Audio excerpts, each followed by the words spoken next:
Alex, let us in a cup.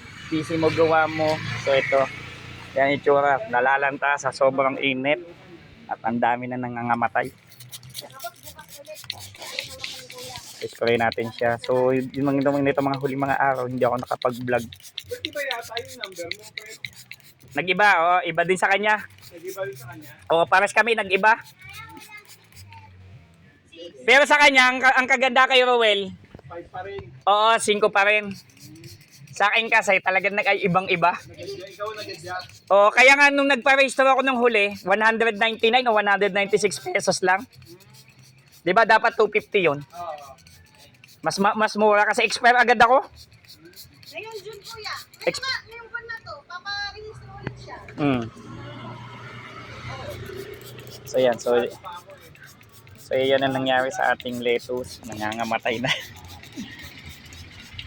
Nangangamatay na. So 37th day. So May nakausap na pala akong service. Ano? magkano daw? 1,000 Service na. per month. Bale, 500 in selling ka. 500. I-service mo na sila. Kina ate? Oo. I-service mo na sila. Kung Malapit lang sa atin, dun lang sa sa tapat ng Alphamart sa Catalina sa looban.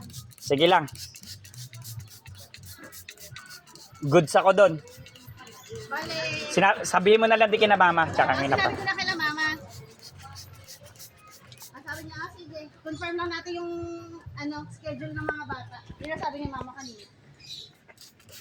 Para makatipid tayo kasi dahil wala na si ate, ang problema kasi doon, pares pa rin yung babayaran mo eh. Talo tayo.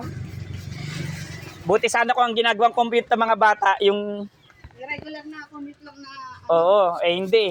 na-equal lang doon sa pang-service. Yan, At saka kagandahan doon sa service na nakuha ko, nagbibigay daw siya ng pa-birthday gift sa mga bata pag birthday nila sa buwan. Okay lang naman, wala naman akong ano doon. Wala naman pero mas hindi ko mas maalaga sa service nila. Ang check ko na naman oh. No. Puso lang. Ito din. So nangangamatay talaga sila, hindi kinakaya init. Anyway, tatanim na ulit ng bago. So halos 80% ang namatay. Yung mga ganito hindi na magtatagal pa.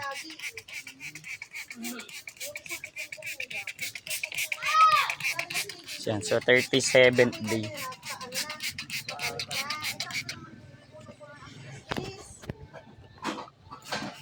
37th day.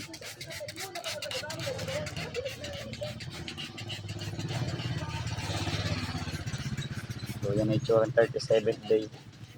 Wala tayong magagawa. Ulmeti lang matibay sa kalam. Kasi ilang piraso lang natira.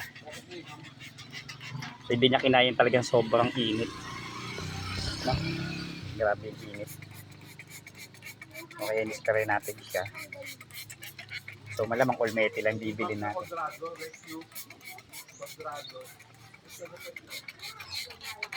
So pulya ang tawag natin ginagawa natin o misting. Mini-misting natin sila ng tubig para ma-lessen yung init at hindi sila masyado mag-wilting. Pero hindi na may iwasan yan, talaga mag-wilting at sa sobrang tindi ng init. Okay. So yan, 37th day ng ating Oneti. 37th day ng ating junction. So yun na lang yung natitawid maayos-ayos. The rest ay lahat ay pangit na.